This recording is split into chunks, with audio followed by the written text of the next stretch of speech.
Alaikum guys, this is Mr. Middle Path. So continuing on part one, what I was saying, basically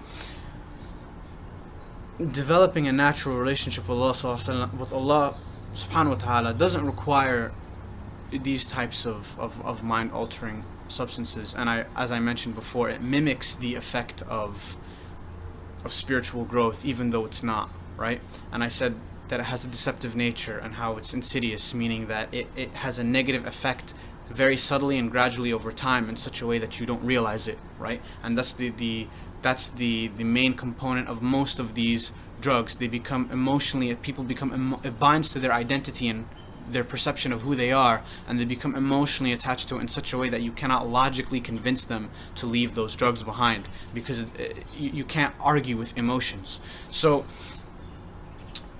and there's a reason for that. So scientifically, the weed binds to the THC, the chemical component that gets you high, binds to your fat cells in your body. So for example, someone does heroin, the heroin is flushed out of your system in one day, but weed, it stays in your system for 2 months. So people might not feel that so the withdrawal symptoms are mitigated, because if you're not smoking weed that day, the THC is still in your body, it's still in your system, so you're not really having that negative effect that you would have with other drugs, because it's still there in your mind. So really, it takes about 2 months for it to flush out of your system, and in that time of 2 months is really the time that it takes after the 2-month period. After a 3-month period is when you really start seeing the positive changes from quitting weed. I have seen people who have went to the psychiatric hospital and developed full-blown schizophrenia. I'm going to talk about that at the end of the video, but I also wanted to say that other people who think that weed is okay, they said they use the spiritual growth excuse, right? I hear that one a lot. They use the successful people excuse. So they say, oh, it's just a stereotype that potheads or people who smoke too much weed are not successful in life. And I know X person that is successful because he smokes weed. And that's like me saying, I'm Ahmed Mauer. I wear a black hat. Ahmed Mauer is a human being. Therefore, all human beings wear black hats. It's a stupid logical argument. It's like saying that person was successful because he smoked weed, not because of their hard work or their connections, right? So that person was successful despite the fact that they smoke weed. And I know people who are successful despite the fact that they smoke weed, and I tell them, it's like, this weed use is getting in the way, right? You don't really need it as a stress reliever. You could be actually being a lot more successful if you don't smoke weed, right? And most people who smoke weed are not successful, right? And they are bums. And this stereotype is not something that happened in America recently. This stereotype has existed for thousands of years. The stereotype of the lazy, bum, loser, pothead has existed for more than 1,000 years, okay? Even in Islamic history, and I'll bet you even before that in other countries' history, that people who eat too much hash had the same thing. I mean, if it was there in Islamic history, then I'm 99% sure that in other cultures and other histories, you will see the weed use in the stories of the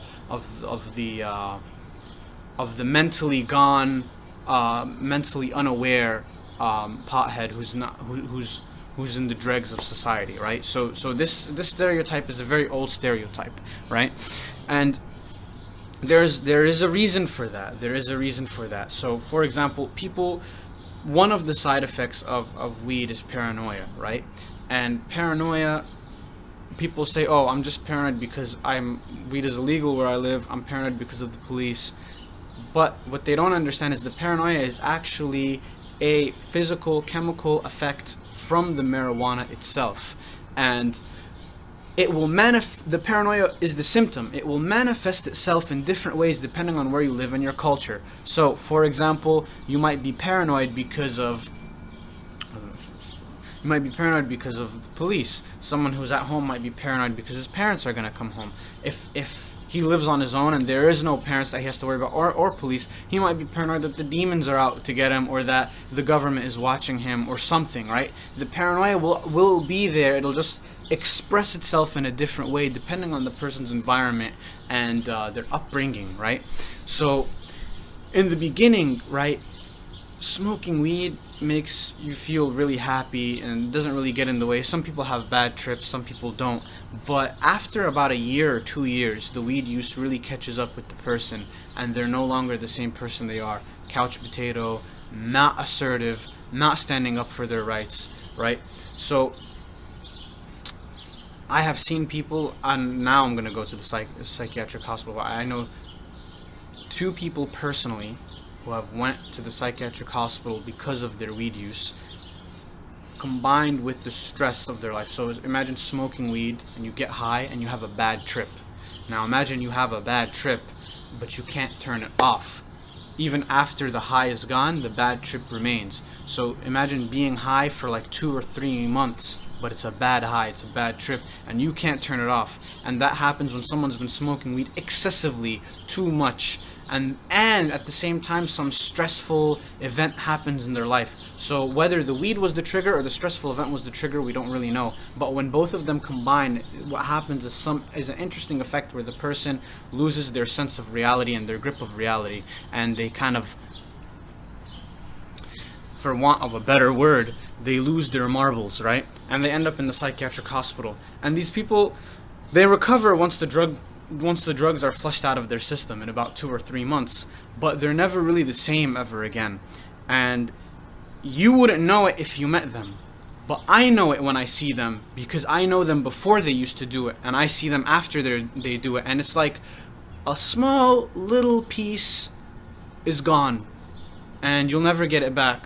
But because the human brain can recover, and because you are trying to get better, you're able to compensate for that effect, such that someone who never met you wouldn't really know the difference. You'd think you're completely fine. But me, who knew you before, I can tell that a small little piece of you just is a little bit off than how it used to be in the past. You know, maybe you're responding just a slightly little bit slower. Maybe you're absent-minded just a little bit more than you used to be. Maybe, you know, a little bit is gone, right? And I have seen this too in the psychiatric hospital with people who aren't my friends that I've just seen just lose it, right? Stressful event happens, plus the weed smoking, and bam. So now someone can say, alright man, Mr. Middlepath, what's good, man? That's like for people who smoke way too much weed, man, but I just smoke it every now and then. There's no such thing as smoking it every now and then, because the weed lasts in your body for 2 months. Get it right, alright? Quit it completely. The weed lasts in your body for 2 months. It subtly and slowly ropes you in, right? Like a prostitute hooker with bad diseases, with like STDs in her, and then you won't know you have the STDs until it's too late. So please guys, take advice from someone who's been around for a while, who's seen the effects that it has on people's lives. Probably the biggest red flag of weed is that, unlike other drugs, people know they have a problem when they have the problem, right? Most people. But with weed, no one admits that they have a problem when their use becomes problematic, when their weed use becomes problematic. And it's not just weed use, it's all psychedelic drugs, mushrooms and acid, weed, and any drugs that has a mind-altering effect on the person. So these are my personal observations. I would recommend you to quit for 3 months, 4 months. See the changes that happens in your life, right? You will know when you're ready to quit. Compare yourself playing sports normally compared to playing when you're high. If you're really young, like 15, 16, you might not see a difference. But I'm telling you, go and observe people who are smoking weed a lot. Look at them in their late 20s, right? And think to yourself, do I want to be like that guy who smokes consistently? Observe him when he's high, his performance when he's high versus when he's not high. Observe his performance in work, in life, socially, his class status. And then if the person is successful, and we do have certain people who are successful because